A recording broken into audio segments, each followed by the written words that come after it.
Okay, so today we're diving into something I think is super interesting, especially if you're out there, driving a truck right now. We're talking about this idea that truck drivers, just by the nature of what they do, might actually be sitting on a prime opportunity to become freight brokers. Yeah, and we've got two main sources we're going to pull from today. One is a segment called From Driver to Deal Maker. It's from Freight University.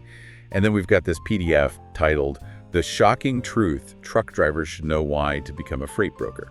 So kind of a bold statement right there on the title. Right. Definitely grabs your attention.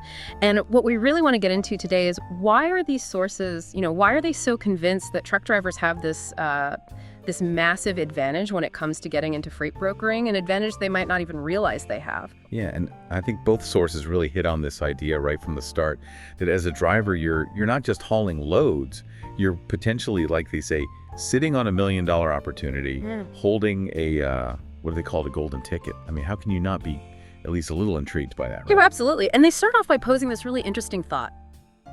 Every time you, as a driver, pull up to a shipper's dock, you're already inside the building, right? The very building that freight brokers are often struggling to get a foot in the door, calling, emailing, trying to make those initial connections.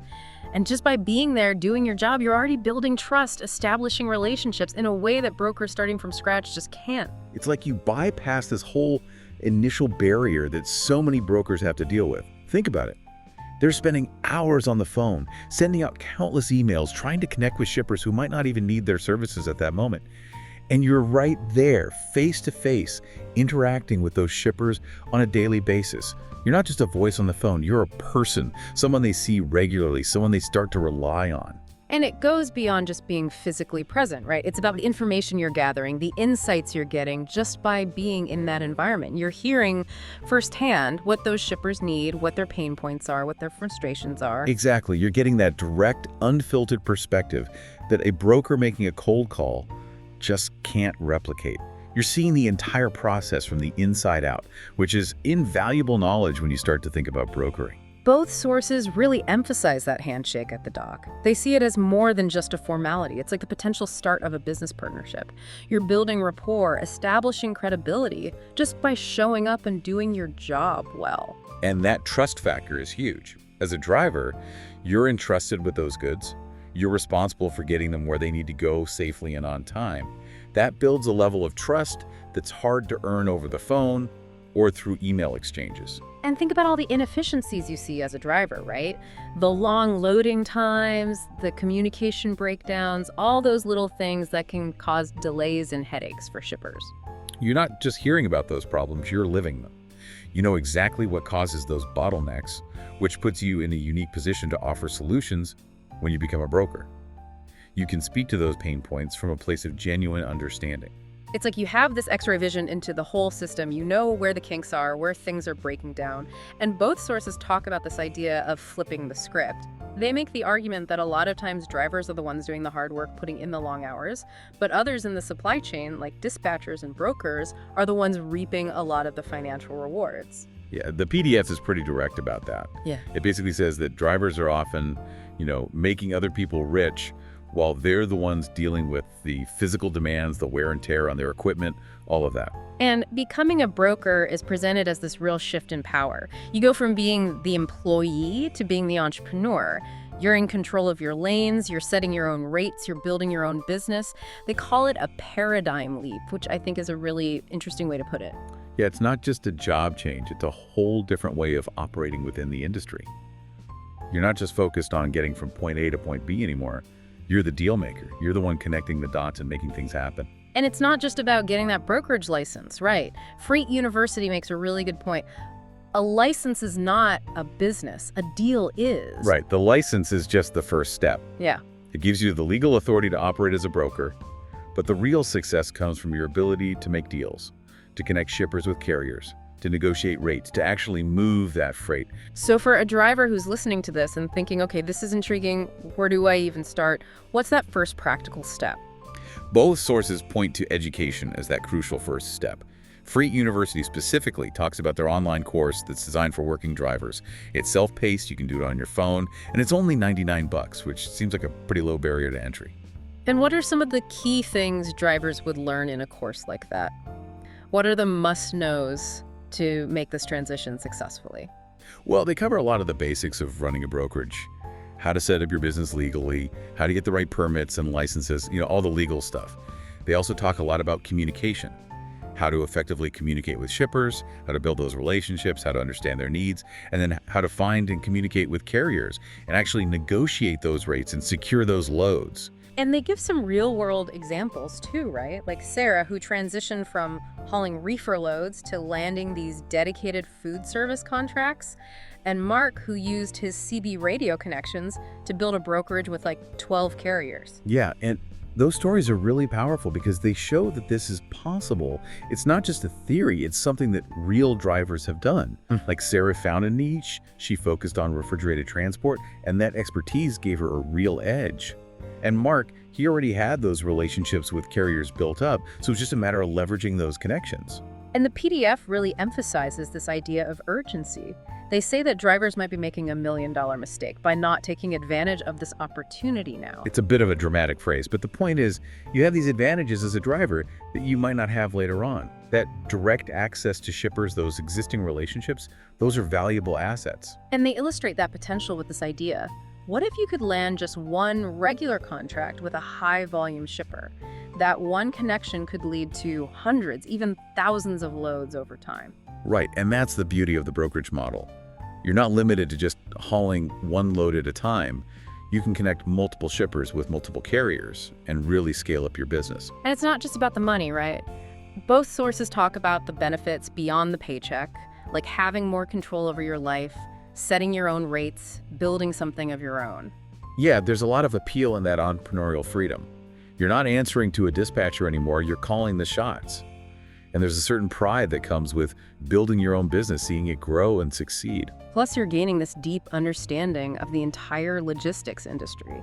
You're seeing all the different moving parts, from the shipper's perspective to the carrier's perspective. It gives you this 360-degree view of the trucking world, which is really valuable, not just for your business, but for your own professional development. Now, of course, this isn't for everyone, right? The PDF has a whole section on self-assessment. They talk about certain qualities that might make someone well-suited to be a broker, like good communication skills, negotiation skills, organizational skills, that kind of thing. Yeah, it takes a certain type of personality. You got to be comfortable talking to people, negotiating deals, managing a lot of moving parts. And they also talk about some of those less tangible qualities like resilience, passion for the industry, that entrepreneurial drive, being able to handle the ups and downs of running your own business. Right, because it's not always going to be easy. There's going to be challenges, setbacks, long hours, all of that.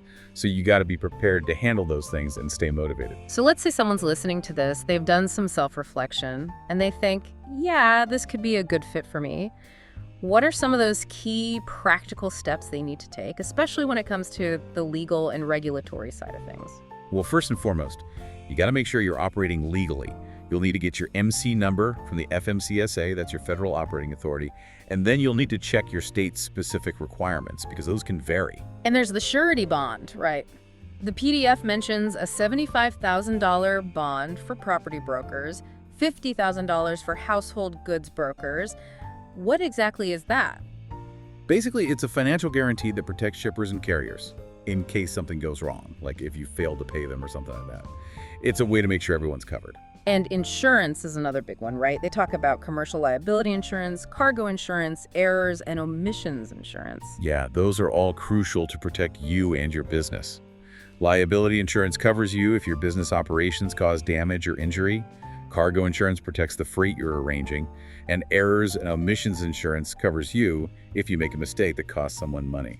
So once you've got all the legal stuff taken care of, what about actually setting up your brokerage as a business? Well, you'll need to officially register your business with the state. You'll need a business plan. You'll need to figure out your budget, things like that. And these days, investing in some good brokerage software is pretty much essential. It helps you manage all the load information, track shipments, communicate with everyone, all that stuff. Okay, and then of course there's the core of it all, making deals. What are some key insights a new broker coming from a driving background can use to their advantage when it comes to negotiation? Well, as a driver, you already have a good understanding of what it costs to operate a truck, what those carriers need to make a profit, and you've seen firsthand how shippers operate, what their priorities are, what kind of pressures they're facing, so that gives you a leg up when you're negotiating rates. You can find that sweet spot where everyone feels like they're getting a fair deal. And what about marketing? How does a new broker go about finding those first clients and building a network of carriers? You got to get your name out there, build your brand. Networking is huge, obviously. You already have connections in the industry, so leverage those. Go to industry events, meet people. And the PDF even suggests using your truck as a moving billboard if you still have one. That's a pretty cool idea. Now, trying to balance driving with starting a brokerage, that sounds like a lot to juggle. Any time management tips for someone trying to do both? Yeah, time management is key. You got to be organized, set priorities, use technology to your advantage. There are tons of apps and software that can help you streamline things. And don't be afraid to delegate tasks if you can. Okay, let's talk about the shipper's perspective. What are their main concerns when they're choosing a freight broker? Well, they want reliability, of course. They want to know that their freight is going to get where it needs to go on time and in good condition. They're also looking for competitive rates and good communication. They want to be kept in the loop. And what about from the carrier side? What are they looking for in a broker? Carriers want fair rates, they want to get paid on time, and they want someone who's easy to work with.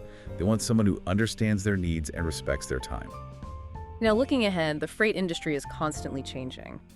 What are some of the key trends that a driver-turned-broker should be aware of to stay ahead of the curve? Oh, there's a lot going on. E-commerce is booming, which means more and more smaller shipments. Automation is a big one, with self-driving trucks potentially changing the game down the road. Sustainability is becoming more important for a lot of companies. And then there's the ongoing driver shortage, which is a major challenge for the industry. The sources we've been discussing also include some more detailed success stories, real-life examples of drivers who have successfully made this transition. Yeah, these stories go into more depth about the challenges they faced, the strategies they used, the lessons they learned, and there's a lot of valuable information there. Like Sarah, who focused on temperature-controlled freight, she really carved out a niche for herself. Mark, he built his business on those strong relationships he developed over the years. Maria, she used technology to her advantage to streamline her operations. David, he focused on helping disadvantaged drivers, which is really inspiring. And Elena, she became an expert in handling oversized and specialized cargo. So many different paths to success. Exactly. And the common thread is that they all leveraged their experience as drivers, they all found a way to differentiate themselves, and they all stayed adaptable in a constantly changing industry. Finally, both Freight University and the PDF really emphasize the importance of knowledge. They say that knowledge is the first gear on the road to success. That's so true. Your experience as a driver gives you a great foundation, but you got to keep learning and growing. There's always more to know about the industry, about regulations, about best practices. And there are resources out there, like Freight University, that can help you stay ahead of the game. So, to wrap things up, this deep dive has really highlighted the incredible opportunity that exists for truck drivers to become freight brokers. You have the experience, the connections, the knowledge, and with the right resources and guidance, you can turn those assets into a successful and rewarding career. It's really about reframing how you see your current role. Those everyday interactions, those frustrations, those insights you gain on the road, those are all valuable pieces of the puzzle. It makes you think, what hidden opportunities are you passing by every day? What connections could you be making? What knowledge could you be gaining that could change your future? That's the question to ask yourself. And if you're ready to take that next step, there are resources out there to support you. Absolutely. Check out freightuniversity.online, plspa.org. Do your research and see if this is the right path for you. Thanks for joining us for this deep dive.